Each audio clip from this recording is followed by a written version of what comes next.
저는 30대 딸아이를 가진 엄마입니다. 하나밖에 없는 딸 때문에 마음고생이 심합니다. 저는 우리 딸이 좋은 남자 만나고 더 늦어서 힘들기 전에 자기 똑 닮은 아이도 낳고 오순도순 살길 바라는데 우리 딸은 요새는 비혼주의가 대세라며 혼자 행복하게 살고 싶다는 이야기를 합니다. 오히려 한국에서 애 낳고 살면 바보 같은 짓이라고 얘기하는 모습에 속이 터져 딸아이 앞에서 눈물을 흘리기도 했답니다. 우리 딸아이도 부모가 되어봐야 제 마음을 알 텐데 마냥 어린 것만 같은 이 딸을 어떻게 해야 할까요? 네, 요즘 저출산 문제 많이 들려오죠. 언제부턴가 들려오던 이 이야기는 시간이 지나 지금은 낯설지 않은 이야기가 되어버렸습니다. 저출산과 연관되는 문제는 바로 결혼이죠. 고민을 남겨주시는 분들 중에서도 우리 아이가 이 나이라면 결혼을 생각하고 있거나 이미 결혼해야 했는데 더 나아가서 손자, 손녀까지도 걱정하시는 분들 많으실 거예요. 뉴스로 저출산 현상에 대해 자세하고 다양한 부분은 많이 들으셨을 테니 그 부분보단 그래도 우리 자녀들을 이해하려고 해야 하는데 요즘 우리 아이들의 결혼 문제에 대해 어떻게 생각하면 좋을지 중년 행복연구소 오늘의 이야기 시작합니다. 예전과 다르게 세대 차이라는 말이 확실히 와닿으시는 분들 많으시죠. 시대가 그만큼 너무나도 빠르게 변해버렸습니다. 은퇴를 생각하고 푹 쉴 줄 알았는데 100세 시대라는 말이 나오면서 노후 걱정까지 늘어버린 요즘이죠. 시대가 너무나도 변해버렸습니다. 그 시대를 이끌고 있는 젊은 세대, 20에서 30세대도 쉽지 않은데요. 결혼 문제를 생각하기 어려울 만큼 나 하나 챙기기도 버겁다고 생각하는 세대입니다. 이런 자녀 세대를 이해할 수 없다는 분들 많으세요. 당연합니다. 다른 세대를 잘 이해한다는 것은 아무리 나의 자녀라고 해도 쉽지 않습니다. 조금만 떨어져서 살펴볼까요? 결혼이란 개인과 개인이 아니라 집안과 집안이 만나 조화를 이루며 긴 시간을 살아가야 하는 아주 중요한 결정입니다. 요즘처럼 더 복잡해지고 정보들이 넘쳐나는 시대엔 고려할 부분들이 더 많아져 버렸죠. 그래도 한결같은 부분은 자녀분들이 어떤 사람과 결혼했으면 좋겠어요? 라고 질문했을 때 대부분 사연을 주신 분도 좋은 사람, 우리 아이와 잘 맞는 사람 등으로 답변을 주십니다. 재미있는 사실은 자녀 또한 그런 마음인 경우가 대다수입니다. 여러 가지 이유로 결혼 생각이 정말 아예 없을 수도 있지만 하고 싶어도 못하거나 사람이 없다고 대답하시는 자녀분들이 많으실 거예요. 그럼 내가 사람을 만들어줘야겠다며 아는 사람 통해서나 정보회사를 통해 좋은 사람을 만나게 해줄게. 그러실 수도 있는데 결혼을 바라는 모습을 너무 보인다면 오히려 더 멀어질 수도 있습니다. 자녀 입장에서는 피하게 되는 경우 수도 많고요.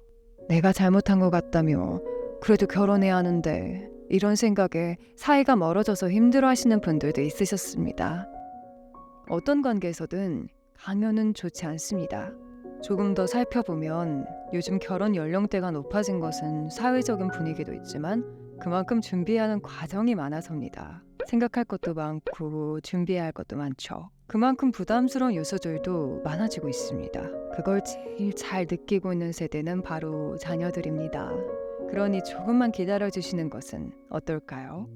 그 세대는 그 세대 나름대로 최선을 다해서 노력하고 있을 수도 있습니다. 그 연령대에서만 볼 수 있는 시야가 분명히 있을 거예요.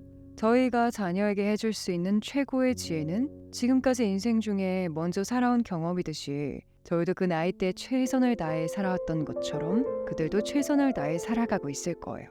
그리고 그 답답함에서 조금 벗어나 오히려 더 많은 대화를 나눠봤으면 좋겠습니다. 대화를 많이 하라는 이야기 수도 없이 들을 텐데 왜 또 하냐고요?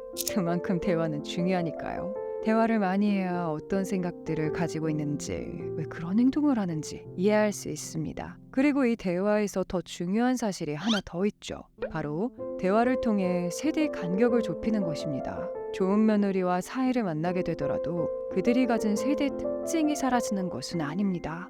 그래서 막장 드라마 요소가 정말 많이 나왔음에도 불구하고 어느 정도 사회에서 인정하는 부분이 있듯이 조금씩은 발맞춰 가야 그 당시 상황이 오더라도 폭넓게 받아들일 수 있을 것 같습니다. 그러면 또 다른 재미를 찾으실 수도 있으실 거예요. 나이가 점점 들어감에 따라 이러한 고민이 더 많아질 수 있습니다. 하지만 제일 중요한 것은 나의 행복이고 곧 가족 가족의 행복입니다. 가끔은 바꿀 수 없는 부분은 과감하게 내려두고 그 상황을 천천히 지켜보며 하실 수 있는 최선을 다하는 것도 하나의 방법입니다. 그리고 그것은 그들보다 나이가 많기에 할 수 있는 역할 중 하나일 겁니다. 이게 옳을까? 내가 잘못 생각하는 거 아닐까? 고민하실 수 있어요.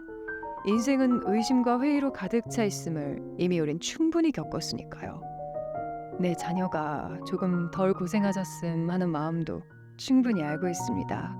걱정하는 아름다운 마음이 잘못 전달되지 않기 위해서라도 한 걸음 멀리서 그들을 바라봐 주셨으면 합니다.